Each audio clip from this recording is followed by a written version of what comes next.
Het jy al vis gevang op die dam? Op die Tzaneen-dam of op een of 'n groot dam. En jy hoor die water in die agtergrond. Jy hoor die dam is vol en jy hoor hoe ruis die water soos daar by die uitloop oorgaan. En jou vriend het vir jou gesê, jy moet net kyk as jy daar vis vang. Die dam is lekker vol en daar's baie vis, maar jy moet net kyk. Want daar is so 'n ry dobbers, so 'n lyn. En dit lyk nie of die water regtig anders is aan die een kant as aan die ander kant nie, maar as jy verby daai lyn dryf, dan is jy eintlik in die vaarwater. En dan is jy op pad na die uitloop toe. En jy gaan in daai groot, massiewe waterkolk beland. Ja, en jy kan dink wat gaan gebeur met jou. Nou, dink jouself net 'n bietjie in. Jy sit in 'n boot en jy vang heerlik vis. En jy is so opgeneem met hierdie visvangery, skielik kyk jy op en jy sien maar, hierdie bome het dan nou vinnig beweeg. Hulle beweeg al hoe vinniger. My boot beweeg al hoe vinniger. Ek het nie gekyk nie. Die Hebreërskrywer sê vir jou en vir my vandag, pas op dat jy nie wegdryf nie. Daai wegdryf is 'n stadige dryf. Dis nie iets wat jy maklik agterkom nie. Wat het gebeur met die Hebreërskrywers? Wel, aan die begin was daar passie, daar was geweldige groot dinge wat gebeur het, né? Jesus Christus het net uit die dood uit opgestaan, die Heilige Gees is uitgestort, daar het geweldige dinge gebeur en gesê en aansprake is gemaak, en dit het al hoe stiller geword. En die lewe het gewoon aangegaan. En die druk van elke dag is baie en die geld is min. En ja, Jesus is 'n Jood en Jesus het uit die dood uit opgestaan, maar ons is daarom Jode, ons kan daarom terug gaan tempel toe. Dis daarom plan B. Moet ons regtig so committed wees? Jy sien? Kan jy sien hoe relevant is dit vir jou en vir my lewe? Kan jy onthou toe jy klein was? En ek praat oor my geslag mense. Kan jy onthou dat daar was in die kerk 'n kansel?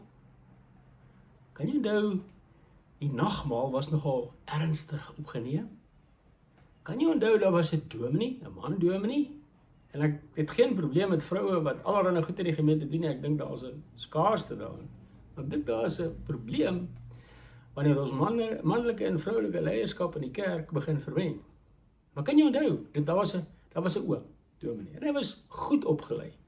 En hy was ernstig met die Bybel. Hy het vir jou die Bybel uitgelê. Miskien 'n bietjie vervelig, maar hy het vir jou gesê wat God sê. En die gemeente was ernstig oor die tug. As jy in die kerk toe gekom het nie, het hulle vir jou kom kuier, die ouderling of die dominee of al twee. Hulle was daar vir jou. En Sondag was die 10 gebooie gelees, baie gereeld. Dit was nie nou en dan of glad nie. En die erediens was ernstig, dit was 'n erediens. Erediens. Dit was nie 'n diens waar mense se ervarings en mense se stories en mense se emosies, hoe wonderlik en pragtig hulle ook al is, die middelpunt was nie. Die woord van God self was vereer in die erediens. Nou vra ek vir jou, hoeveel van daai dinge is vandag nog in die kerk? Dieselfde kerk, ek praat nie van ek praat van dieselfde denominasie. Hoeveel van daai goed is nog in daai denominasie dieselfde? As jy met ander woorde deur die kerk se venster kyk, het hy gedryf? Dit lyk my so. Dit lyk my dat goed verander. En die vraag is, wat het verander? Die Hebreërskrywer sê, pas op. Pas op dat jy nie weggedryf nie. Wat is besig om te gebeur met die kerk in die hele westerse wêreld? Hy is besig om dood te gaan, kerk is besig om leeg te gaan. Gaan kyk in Europa, gaan kyk in Engeland, gaan kyk hoeveel kerke het kroe geword, of moslems sinagoges, of wat ook al. Hoe het dit gebeur? Stadig, maar seker. Die druk van die lewe. Ek moet geld maak. Here, wag, Here, dis nie so belangrik nie. Here, hier is nie so belangrik nie. My vriend, En nou praat ons nog van die kerk. Ek wil met jou praat, ek wil vir jou vra, jy, hoe gaan dit met jou bootjie? Hoe ernstig is jy nog met God? Hoeveel tyd spandeer jy met jou beste vriend? Die een wat jou hemelse Vader is, na wie se beeld jy gemaak is. Spandeer jy nog tyd met hom? Lees jy nog gereeld? Bid jy? As jy die nagmaal vat, gebruik jy nog die nagmaal? Ek hoop so. As jy die nagmaal vat, verstaan jy hoe belangrik dit is, dat God jou voed. As jy kyk na die doop, sien jy wat God vir jou sê. Word jy stil? Dink jy saam met God? Jy sien, die gevaar is, dat ek en jy dink, ons is sommer net outomaties in die geloof. Die werklikheid is, my en jou sondige natuur dryf weg van God af. En al is ons almal besig met kerk, en al is daar baie kerke en baie dinge, die druk van die Satan, die geld, die groepsdruk, het alles met mekaar te doen. Dink jy regtig, die feit dat jong kinders hulle liggame wil verander, fisies met chirurgie wil verander, en die verskil wat daar skielik glad nie meer in die kerk is tussen 'n man en 'n vrou nie. Dink jy regtig, dit het niks met mekaar te doen nie? Ek praat nie van mense wat negatief reageer en wat krities oor alles is nie. Ek praat van om te staan vir die onveranderlike waardes van God, die Here God wat heilig is en wat sy mens heilig gemaak het. Het ons skaam geword? Het ons bang geword? Wel, as ek kyk na die ander kant, het hulle nie bang geword nie. Hulle maak dit al hoe moeiliker vir 'n Christen. En ek wil hê jy moet verstaan, dit gaan nie hier oor 'n reaksie, ons is nie een of ander bende of 'n ding nie, dit gaan daaroor dat die mensdom verloor, ek en jy, ons kinders verloor, ons gaan geestelike agteruit. God het ons nie, verstaan my reg, nie nodig nie. Ons het God nodig, ons het God se woord nodig. Ons het mense nodig wat God se woord vir ons reg uitlê. Ons het kerke nodig en kerkleiers nodig wat nie skaam is om te sê, maar dit is nie van God nie. Hierdie is nie die woord van God nie. As Jesus Christus versoek word in die woestyn, val hy op die Bybel terug. Hy self. En die duiwel ken sy Bybel. En hy tuister Jesus met die Bybel.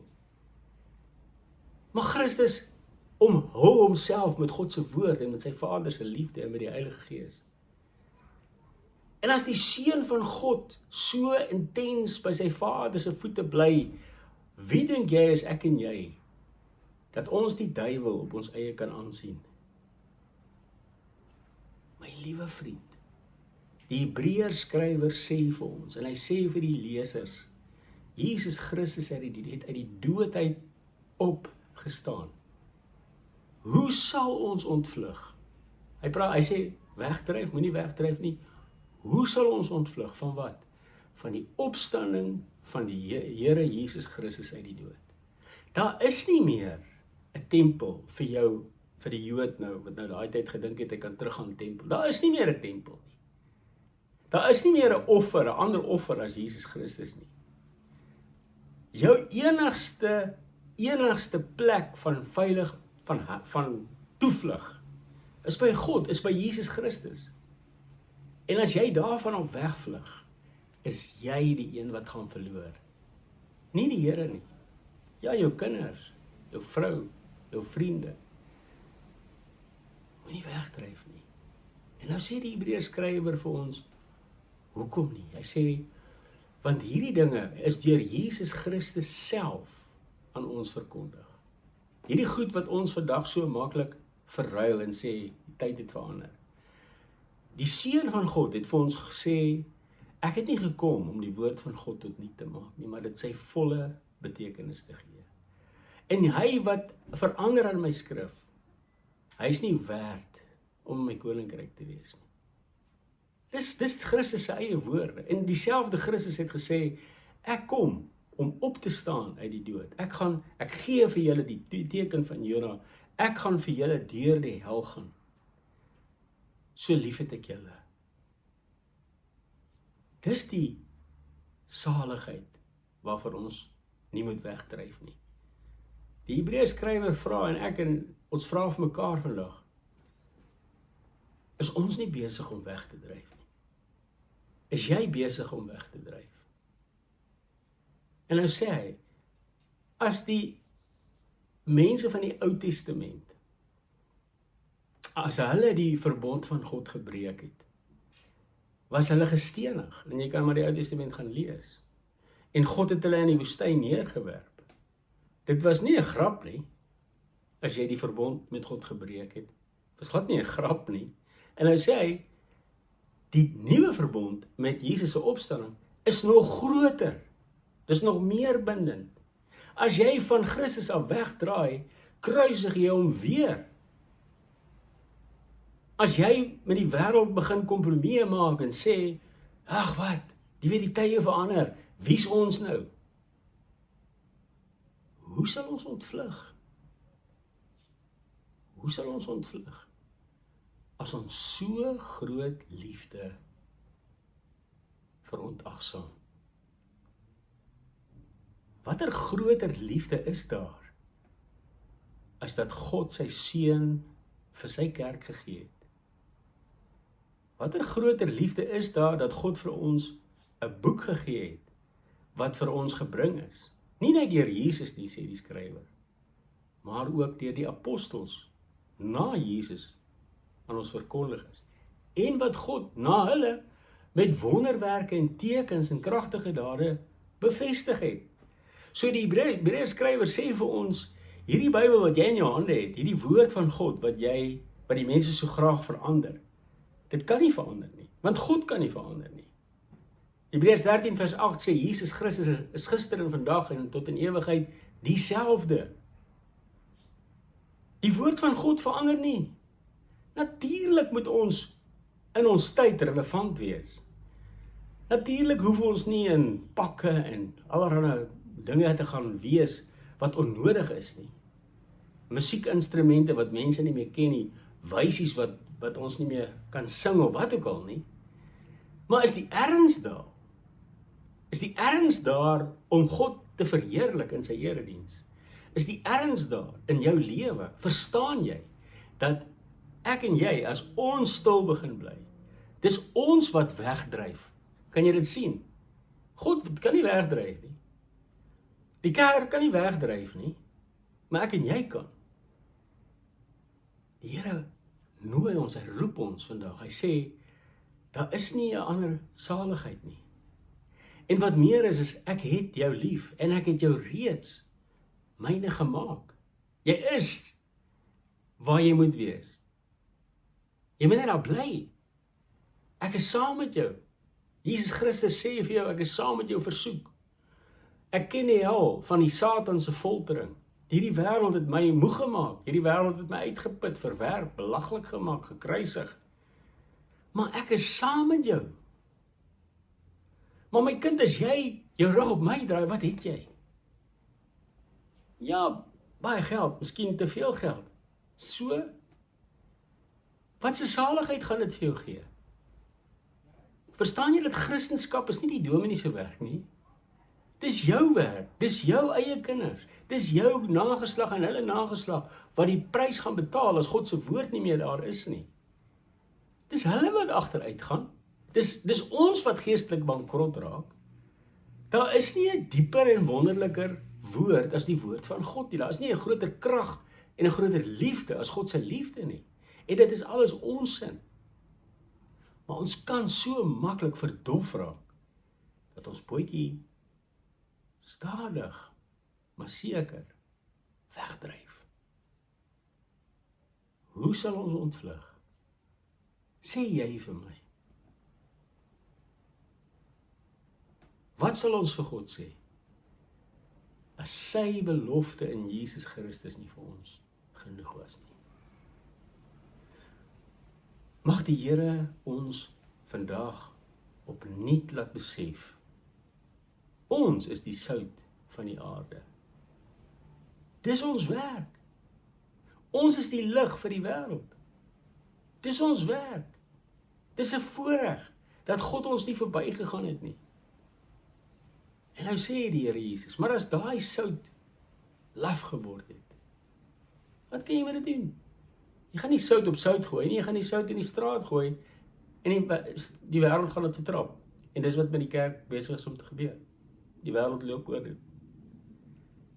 Ja, hulle het nog 2 geslagte gesê, dis verkeerd, en nou is dit als reg. Wat se mense is dit? Wees versigtig, dat jy nie wegdryf nie. Verstaan, wie dit is, aan wie jy geanker is. Verstaan dat jy aan God geanker is. Verstaan, dat daar geen veiliger plek in die lewe is nie. En hou daarby. En dan vertrou die Here. En vertrou die Here Jesus Christus. En kom in, die deure is oop, die Here se deure is oop. Kom in. Moenie jou stilte tyd afskeep nie. Moenie jou erns met God se norme begin verwater nie. Vra die Here dat hy jou sterk maak ter wille van jou huwelik, ter wille van jou kinders, ter wille van die skool waar jy is, ter wille van die werk wat jy doen. Laat die heerlikheid van Christus uit jou lewe straal, laat mense weer sien, wat is 'n mens, wat God eer, wat God liefhet. Want onthou, hulle is ook na God se beeld geskape. Hulle dryf ook weg. Maar hulle sien jou erns. En al dink jy jy's alleen, jy's glad nie alleen nie, want God is met jou. En behalwe dit ook, is daar ander gelowiges wat met jou is. Pas op, pas op, pas op. Daar is geen ontvlugting as jy nie by Christus is nie. Shalom.